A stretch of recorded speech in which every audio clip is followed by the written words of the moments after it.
ಹಾಗಾಗಿ ಮೀನರಾಶಿಯವರು ಖಂಡಿತವಾಗ್ಲೂ ಆಲಂಗುಡಿ ಗುರು ಟೆಂಪಲ್ನ ವಿಸಿಟ್ ಮಾಡಲೇಬೇಕಾಗತ್ತೆ. ಯಾಕಂದರೆ ಗುರುವಿನ ದೃಷ್ಟಿ ನಿಮ್ಮ ಮೇಲೆ ಬೀಳೋದ್ರಿಂದ ಖಂಡಿತ ನಿಮಗೆ ಗುರು ಅನುಗ್ರಹ ಬೇಕಾಗತ್ತೆ. ಜೊತೆಗೆ ಗುರುವಿಗೆ ಸಂಬಂಧಪಟ್ಟಂಥ ಒಂದು ಚಕ್ರವನ್ನು, ಶ್ರೀಚಕ್ರವನ್ನು ಕೊಡ್ತಾ ಇದ್ದೀವಿ ನಮ್ಮ ಒಂದು ಸಂಸ್ಥೆಯಿಂದ. ಆ ಒಂದು ಶ್ರೀಚಕ್ರವನ್ನು ತಗೊಂಡು ನಿಮ್ಮ ದೇವ್ರ ಮನೇಲಿ ಇಟ್ಟು ಪೂಜೆ ಮಾಡಿದ್ರೆ ಇದು ಪರ್ಮನೆಂಟ್ ಆಗಿರುತ್ತೆ. ಗುರು ಬದಲಾಗಲಿ ಅಥವಾ ಗುರು ಯಾವುದೇ ಮನೆಗೆ ಹೋಗಿರಲಿ, ಯಾಕಂದರೆ ಮೀನರಾಶಿಗೆ ಅಧಿಪತಿ ಗುರುನೇ ಆಗಿರೋದ್ರಿಂದ ಗುರುಗೆ ಸಂಬಂಧಪಟ್ಟಂತಹ ಶ್ರೀಚಕ್ರವನ್ನು ಕೊಡ್ತೀವಿ. ಒನ್ಸ್ ನಿಮ್ಮ ಮನೆಗೆ ತೊಗೊಂಡೋಗಿ ನಿಮ್ಮ ದೇವ್ರ ಮನೇಲಿಟ್ಟು ಪಾಸಿಟಿವ್ ಮಾಡ್ಕೊಳ್ಳೋಕ್ಕೆ ಶುರು ಮಾಡಿದ್ರೆ ಖಂಡಿತ ಲೈಫ್ ಟೈಮು ನೀವೇನೇ ಬೇಡಿದ್ರು ಆ ದೇವರು ನಿಮಗೆ ಕೊಟ್ಟೆ ಕೊಡ್ತಾನೆ, ಗುರು ಕೊಟ್ಟೆ ಕೊಡ್ತಾನೆ. ಒನ್ಸ್ ನಿಮ್ಗೆ ಅದು ಪಾಸಿಟಿವ್ ಆಯಿತು ಅಂತ ಅಂದರೆ ನೀವು ಅಂದಿದ್ದೆಲ್ಲ ನೆರವೇರ್ತಾ ಇರುತ್ತೆ. ನೀವೇನು ಕೇಳ್ಕೊಳ್ತೀರೋ ಅದೆಲ್ಲವೂ ಕೂಡ ನೆರವೇರಿಸ್ತಕ್ಕಂಥ ಶಕ್ತಿ ಅದೇ ಗುರುಗ್ರಹದ ಒಂದು ಶ್ರೀಚಕ್ರಕ್ಕಿರುತ್ತೆ. ಹಾಗಾಗಿ ಆ ಶ್ರೀಚಕ್ರ ನಮ್ಮ ಒಂದು ಸಂಸ್ಥೆಯಲ್ಲಿ ಸಿಗ್ತಾ ಇದೆ. ಖಂಡಿತವಾಗ್ಲೂ ಮೀನರಾಶಿಯವರಾಗಿರ್ಬೋದು, ಧನಸ್ಸು ರಾಶಿ ಆಗಿರ್ಬೋದು, ತಪ್ಪದಿರ ಮಿಸ್ ಮಾಡ್ದಿರ ಆ ಒಂದು ಶ್ರೀಚಕ್ರವನ್ನು ತಗೊಂಡು ನಿಮ್ಮ ಮನೇಲಿ ಇಟ್ಕೊಳ್ಳಿ. ಯಾಕಂದರೆ ನಿಮ್ಗೆ ಒಳ್ಳೆ ಟೈಮ್ ಬಂದಿದೆ, ನೀವು ಸಾಲ ಮುಕ್ತರಾಗ್ತೀರಾ, ಮತ್ತು ನಿಮಗೆ ಬರಬೇಕಾಗಿರೋ ದುಡ್ಡು ಬರ್ತಾ ಹೋಗುತ್ತೆ. ಮತ್ತು ನೋಡಿ 9 ಶನಿ, ಯಾಕಂದರೆ ಮೀನರಾಶಿಯವರು ಕಾರು ವೆಹಿಕಲ್ ಕೂಡ ಮಾರ್ಕೊಳ್ಳೋ ಅಂಥ ಸ್ಟೇಜಿಗೆ ಬಂದಿರ್ತಾರೆ. ವೆಹಿಕಲ್ ಆಗಿರ್ಬೋದು, ಗೋಲ್ಡ್ ಆಗಿರ್ಬೋದು, ಗೋಲ್ಡನ್ನು ಎಲ್ಲೋ ಮರ್ಜ್ ಮಾಡ್ತಕ್ಕಂಥದ್ದು, ಮತ್ತು ವೆಹಿಕಲ್ನ ಅಡವಿಡ್ತಕ್ಕಂಥದ್ದು. ಯಾಕಂದರೆ ಕಷ್ಟ ಅಂತ ಬಂದಾಗ ತುಂಬ ಚೆನ್ನಾಗಿ ಬದುಕಿರೋರು ಕೂಡ ಯಾವುದೋ ಒಂದು ಪರಿಸ್ಥಿತಿಯಲ್ಲಿ ಅವ್ರ ಕಷ್ಟವನ್ನು ತೀರಿಸ್ಕೊಳ್ಳೋಕ್ಕೆ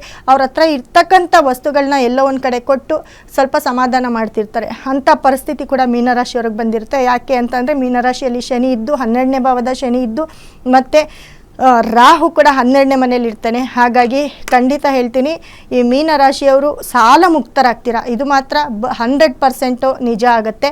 ಅದರಲ್ಲೂ ಕೂಡ ಸಾಲ ಮುಕ್ತರಾಗ್ತೀರಾ. ಮತ್ತು ಗೋಲ್ಡನ್ನು ತಗೊಳ್ಳೋ ಅಂಥವ್ರು, ಗೋಲ್ಡ್ ಫಸ್ಟು ನಿಮ್ಮ ಮರ್ಜ್ ಗೋಲ್ಡ್ ಆಗಿರಲಿ ಅಥವಾ ನೀವು ಮಾರ್ತಕ್ಕಂಥ ಚಿನ್ನವನ್ನು ಮತ್ತೆ ಮರಳಿ ನಿಮ್ಮ ಮನೆಗೆ ಗೋಲ್ಡನ್ನು ಪಡಿತಾ ಹೋಗ್ತೀರಾ. ಮತ್ತು ಜಾಗ ಯಾವುದಾದ್ರೂ ನೀವು ಮಾರಕ್ಕೆ ಅಂತ ಇಟ್ಟಿದ್ರೆ ಖಂಡಿತ ಅದರಲ್ಲಿ ಪ್ರಾಫಿಟನ್ನು ಕೂಡ ನೋಡ್ತಾ ಹೋಗ್ತೀರಾ. ಮತ್ತು ಮನೆಯನ್ನು ಬದಲಾಯಿಸೋವಂಥದ್ದು ಕೂಡ ಆಗುತ್ತೆ. ಜೊತೆಗೆ ಮನೆಯಲ್ಲಿ ಯಾವುದಾದ್ರೂ ಶುಭ ಕಾರ್ಯ ಮಾಡುವಂಥದ್ದು ಕೂಡ ಆಗುತ್ತೆ.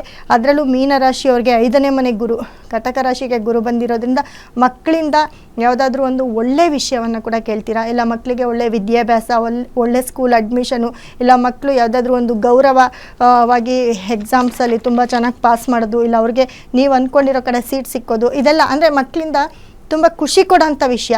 ಮತ್ತು ತುಂಬ ವರ್ಷದಿಂದ ಮಕ್ಕಳಾಗದೇ ಇರೋರಿಗೆ ಮೀನರಾಶಿಗೆ ಈ ಒಂದು ಟೈಮಲ್ಲಿ ಮಕ್ಕಳಾಗುವಂಥ ಚಾನ್ಸಸ್ ಕೂಡ ಹೆಚ್ಚಿರುತ್ತೆ. ಯಾಕಂದರೆ 5ನೇ ಮನೆ ಪುಣ್ಯ, ಪೂರ್ವ ಪುಣ್ಯ ಅಂತ ಹೇಳ್ತೀವಿ. 5ನೇ ಮನೆಯಿಂದ 9ನೇ ದೃಷ್ಟಿ ಬೀಳ್ತಾ ಇರೋದ್ರಿಂದ, ಮತ್ತು ನಿಮ್ಮ ಪಿತ್ರಾರ್ಜಿತ ಆಸ್ತಿ 9ನೇ ಮನೆ ಭಾಗ್ಯಸ್ಥಾನಕ್ಕೆ ಗುರು ನೋಡೋದ್ರಿಂದ, ತನ್ನದೇ ಮನೆಗೆ ನೋಡೋದ್ರಿಂದ ಇರೋ ಜಾಗದಿಂದ ಪಿತ್ರಾರ್ಜಿತ ಆಸ್ತಿ ಕೂಡ ನಿಮಗೆ ಕೈ ಸೇರ್ತಾ ಹೋಗುತ್ತೆ. ನಿಮಗೆ ತುಂಬ ದಿವಸದಿಂದ ಲಿಟಿಗೇಷನ್ ಆಗಿರೋ ಒಂದು ಆಸ್ತಿ ಇರ್ಬೋದು, ಅಥವಾ ಹಳೆ ಆಸ್ತಿ ಆಗಿರ್ಬೋದು, ಅದಕ್ಕಾಗಿ ನೀವು ಓಡಾಡ್ತಿರ್ತೀರ, ಕೇಸ್ ಹಾಕಿರ್ತೀರ, ಕೋರ್ಟು ಕೇಸು ಅಂತ ಓಡಾಡ್ತಿರ್ತೀರ. ಅದೆಲ್ಲವೂ ಕೂಡ ನಿಮ್ಮ ಕೈ ಸೇರೋ ಅಂಥ ಒಂದು ಟೈಮು ಈ ಟೈಮ್ ಆಗಿರುತ್ತೆ ಗುರು ಬದಲಾವಣೆಯಿಂದ. ಹಾಗಾಗಿ ಇದನ್ನೆಲ್ಲನೂ ಕೂಡ ನೀವು ತುಂಬ ಮೇಯ್ನು ನೀವು ಸಾಲ ಕ್ಲಿಯರ್ ಮಾಡ್ಕೊಳ್ಳಿ. ಮತ್ತು ದುಡ್ಡು ಎಲ್ಲೋ, ಯಾಕಂದರೆ ದುಡ್ಡು ನಿಮಗೆ ಬಂದರೆ ನೀವು ಸಾಲ ಕ್ಲಿಯರ್ ಮಾಡ್ಕೊಳ್ತೀರಾ.